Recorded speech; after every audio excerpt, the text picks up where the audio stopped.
Hello ಸ್ನೇಹಿತರೆ, ನನ್ನ ಹೆಸರು ಪವಿತ್ರ. ನನ್ನ ವಯಸ್ಸು 23. ನನಗೆ ಮದುವೆಯಾಗಿ 1 ವರ್ಷ ಆಗಿದ್ದಾಗ ನಡೆದ ಘಟನೆ. ನಾನು ನೋಡಲು ಉಬ್ಬಿದ ಮೂಲೆಗಳು, ತೆಳ್ಳನ ಸೊಂಟ ಹಾಗೂ ದಪ್ಪವಾದ ಕುಂಡಿ. ತುಂಬಾ ಸುಂದರವಾಗಿದ್ದೇನೆ. ನನ್ನ ನೋಡಿದವರಿಗೆ ಒಂದು ಸಲ ಆದ್ರೂ ಮಾಡಬೇಕು ಅನ್ಸುತ್ತೆ. ಆದರೆ ನನ್ನ ಗಂಡ ಅವರು ಸೆಕ್ಸ್ ಮೇಲೆ ಇಂಟರೆಸ್ಟ್ ಇಲ್ಲ. ನಾನೇ ಹೋದ್ರೂ ಅವರು ಮಾಡೋದಿಲ್ಲ. ನನಗೆ ಕಾಲೇಜಿನಲ್ಲಿ 5-6 ಹುಡುಗರ ಜೊತೆ ಮಾಡಿಸಿಕೊಂಡಿದ್ದರಿಂದ ನನಗೆ ಮಾಡಿಸಿಕೊಳ್ಳುವ ಆಸೆ ತುಂಬಾ ಇತ್ತು. ಮದುವೆ 6 ತಿಂಗಳು ಆದರೂ ನನ್ನ ಗಂಡ ಆದ್ದರಿಂದ 20 ಸಲ ಮಾತ್ರ ಮಾಡಿದ್ದಾರೆ. ಹೀಗೆ ಒಂದು ದಿನ ನನ್ನ ಗಂಡ ಫ್ರೆಂಡ್ ವಿದೇಶಕ್ಕೆ ಹೋಗುತ್ತಿದ್ದರು.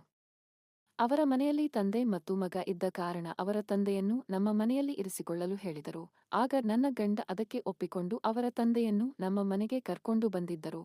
ಆಗ ನಾನು ಅವರನ್ನು ನೋಡಿ ನನ್ನ ಮನದಲ್ಲಿ ಅವರಿಂದಾದರೂ ನನ್ನ ಆಸೆಯನ್ನು ಈಡೇರಿಸಿಕೊಳ್ಳಬೇಕೆಂದು ಮನಸ್ಸಿನಲ್ಲಿ ಅಂದುಕೊಂಡೆ. ಅವರಿಗೆ ಸುಮಾರು 46 ವಯಸ್ಸು ಆಗಿರಬಹುದು. ನೋಡಲು ಕಪ್ಪು ಬಣ್ಣ, ಎತ್ತರವಾಗಿ ದೃಢವಾಗಿ ಇದ್ದಾರೆ. ಆಗ ನನ್ನ ಗಂಡ ಅವರು ನನ್ನ ಮನೆಯಲ್ಲಿ ಬಿಟ್ಟು ಕೆಲಸಕ್ಕೆ ಹೋದರು. ನಾನು ಅವರ ಜೊತೆ ಮಾತನಾಡುತ್ತಾ ಪರಿಚಯ ಮಾಡಿಕೊಂಡೆ. ಅಂದು ರಾತ್ರಿ 3 ಜನ ಊಟ ಮಾಡಿ ಹೊರಟೆ. ಒಡೆದು ಮಲಗಲು ನಮ್ಮ ಕೊನೆಗೆ ಹೋದೆವು. ಆಗ ನನಗೆ ಆಸೆಯಾಗಿ ನನ್ನ ಗಂಡನಿಗೆ ಮಾಡಲು ಕೇಳಿಕೊಂಡರು. ಅವನು ಮಲ್ಕೊಂಡು ಬಿಟ್ಟ. ಆಗ ನನಗೆ ನಿದ್ದೆ ಬಾರದೆ ನಾನು ನನ್ನ ಸಾಮಾನಿಗೆ ಬೆರಳಕೊಳ್ಳುತ್ತಿದ್ದೆ. ಹಾಕೋತಿರುವಾಗ ನನ್ನ ಕೈಯಲ್ಲಿ ಇರುವ ಬಳೆಗಳು ಸೌಂಡ್ ಆಗುತ್ತೆ. ಆ ಸೌಂಡ್ ಕೇಳಿ ಅಂಕಲ್ ನಮ್ಮ ರೂಮಿನ ಕಿಟಕಿಯಲ್ಲಿ ನೋಡುತ್ತಿದ್ದರು. ಅದು ನಾನು ಅವರಿಗೆ ಗೊತ್ತಾಗದ ಹಾಗೆ ಗಮನಿಸಿದೆ. ಅವರು ಆಗ ಅಲ್ಲೇ ನಿಂತುಕೊಂಡು ನೋಡುತ್ತಿದ್ದರು.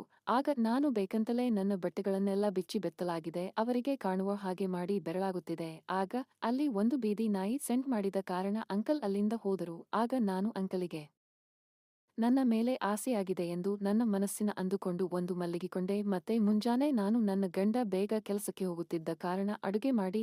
ಆಗ ನನ್ನ ಗಂಡ ಟಿಫನ್ ಮಾಡಿ ಕೆಲಸಕ್ಕೆ ಹೋದರು. ಆಗ ನಾನು ಸ್ನಾನ ಮಾಡಿ ಅಂಕಲ್ ಕಾಫಿ ಮಾಡಿ ಕೂಡಲು ಅವರ ರೂಮಿಗೆ ಹೋದೆ. ಆಗ ಅಂಕಲ್ ಇನ್ನೂ ಮಲಗಿಕೊಂಡಿದ್ದರು. ಆಗ ಅಂಕಲ್ ಎಚ್ಚರಗೊಳಿಸಿ ಕಾಫಿ ಕೂಡಿರಿ ಅಂಕಲ್ ಅಂತ ಅಂಕಲಿಗೆ ಕೊಟ್ಟೆ. ಆಗ ಅಂಕಲ್ ನಿನ್ನ ಗಂಡ ಕೆಲಸಕ್ಕೆ ಹೋದ್ರ ಅಂತ ಕೇಳಿದರು. ಆಗ ನಾನು ಹೋಗಿದ್ದಾರೆ ಅಂತ ಹೇಳಿದೆ. ಆಗ ಹೌದಾ ಅಂದರು. ಆಗ ನಾನು ಸ್ನಾನ ಮಾಡಿ ಬನ್ನಿ ಇಬ್ಬರು ಕುಳಿತುಕೊಂಡು ತಿಂಡಿ ಮಾಡೋಣ ಅಂತ ಹೇಳಿದೆ. ಆಗ ಅಂಕಲ್ ಆಯ್ತು ಅಂದರು. ಆಗ ಅಂಕಲ್ ಸ್ನಾನ ಮಾಡಿ ಅವರು ಬಂದರು. ಆಗ ನಾವಿಬ್ಬರು ಮಾತನಾಡುತ್ತಾ ತಿಂಡಿ ಮಾಡುತ್ತಿದ್ದೆವು. ಆಗ ನಾನು ಅಂಕಲ್ ತಿಂಡಿ ಹೇಗಿದೆ ಅಂತ ಕೇಳಿದೆ. ಆಗ ಅಂಕಲ್ ತುಂಬಾ ಚೆನ್ನಾಗಿದೆ ಅಂದರು. ಆಗ ನಾನು ಇಂದು ಹೇಗೆ ಕಾಣುತ್ತಿದ್ದೇನೆ ಅಂತ ಸ್ಮೈಲ್ ಮಾಡಿ ಕೇಳಿದೆ. ಆಗ ಅಂಕಲ್ ತುಂಬಾ ಚೆನ್ನಾಗಿ ಕಾಣಿಸ್ತಾ ಇದೆಯಾ ಅಂದ್ರು. ಆಗ ನಾನು ಅಷ್ಟೇನಾ ಅಂದೆ. ಅಂಕಲ್ ನನ್ನ ಆಸೆ ಗೊತ್ತಾಯ್ತು ಅನ್ಸುತ್ತೆ. ಆಗ ಅಂಕಲ್ ನಿನ್ನೆ ರಾತ್ರಿ ಬಗ್ಗೆ ಹೇಳಿ ನನ್ನ ಗಂಡ ನಿನಗೆ ಮಾಡೋದು ಇಲ್ಲ ಅಂತ ಕೇಳಿದರು. ಆಗ ನಾನು ಅವರಿಗೆ ಸೆಕ್ಸ್ ಮೇಲೆ ಇಂಟರೆಸ್ಟ್ ಇಲ್ಲ ಅಂತ ಹೇಳಿದೆ. ಆಗ ಅಂಕಲ್ ನನ್ನ ತೊಡೆಗಳನ್ನು ಮುಟ್ಟುತ್ತಾ ನಿನಗೆ ತೊಂದರೆ ಇಲ್ಲ ಅಂದರೆ ನಾನು ಮಾಡಲೇ ಅಂತ ಕೇಳಿದರು. ಆಗ ನಾನು ಒಪ್ಪಿಕೊಂಡೆ. ಇಬ್ಬರು ಒಬ್ಬರಿಗೊಬ್ಬರು ತಿಂಡಿ ಮಾಡಿಕೊಂಡು ಮನಬಾಗಿಲು ಹಾಕಿಕೊಂಡು ನಮ್ಮ ರೂಮಿಗೆ ಹೋಗಿ ಇಬ್ಬರು ಬೆತ್ತಲಾಗಿ. ಆಗ ಅಂಕಲ್ ನಾನು ಮಾಡಿ ತುಂಬಾ ವರ್ಷಗಳೇ ಆಗಿತ್ತು. ಈಗ ನನಗೆ ಇಂಥ ಸುಂದರವಾದ ಹೆಣ್ಣನ್ನು ಎಂದೂ ಕೂಡ ಮಾಡಿರಲಿಲ್ಲ.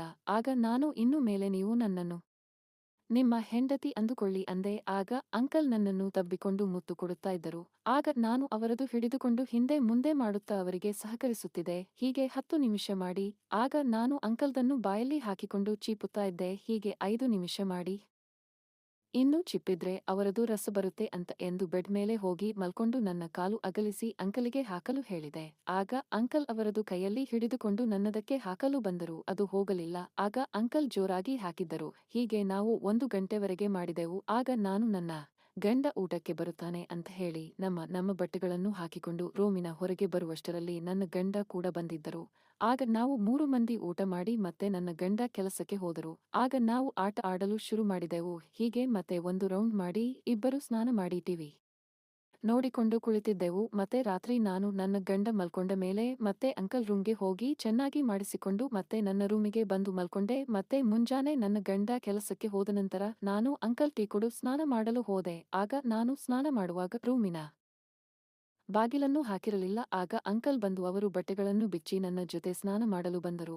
ಆಗ ನಾವು ಸ್ನಾನ ಮಾಡುತ್ತಾ ಅಲ್ಲಿ ನನ್ನನ್ನು ಬಗ್ಗಿಸಿ ಹಿಂದಿನಿಂದ ಹಾಕಿ ರಸ ಸುರಿಸಿದರು. ಮತ್ತೆ ನಾವು ಸ್ನಾನ ಮಾಡಿ ತಿಂಡಿ ಮಾಡುವಾಗ ಕೂಡ ಅಂಕಲ್ ಬಂತು ಮತ್ತೆ 1 ರೌಂಡ್ ಮಾಡಲು ಬಂದರು. ಆಗ ನಾನು ತಿಂಡಿ ಮಾಡಿಸಿಕೊಳ್ಳುತ್ತೇನೆ ಅಂದೆ. ಅದಕ್ಕೆ ಅಂಕಲ್ ನನ್ನ ಸೀರೆಯನ್ನು ಎತ್ತಿ ಕಾಚವನ್ನು ಕಳೆದು ಅಲ್ಲೇ ಮಾಡಿದರು. ಹೀಗೆ 6 ತಿಂಗಳಾದ ಮೇಲೆ ನಾನು ಗರ್ಭಿಣಿ ಆದೆ. ಆಗ ಅಂಕಲ್ ಅವರ ಮಗ ವಿದೇಶದಿಂದ ಬಂದಿದ್ದ ಕಾರಣ ಅವರು ಅವರ ಮನೆಗೆ ಹೋದರು. ಈಗ ನನಗೆ ಮಕ್ಕಳಾದ ಮೇಲೆ ಆಗ ಅವರು ನಮ್ಮ ಮನೆಗೆ ಬಂದು ನನ್ನ ಆಸೆಯನ್ನು ತೀರಿಸುತ್ತಾರೆ. ಈ ಕತೆ ಇಷ್ಟವಾಗಿದ್ದರೆ ಸಬ್ಸ್ಕ್ರೈಬ್ ಮಾಡಿ, ಬೆಲ್ ಐಕಾನ್ ಒತ್ತಿ.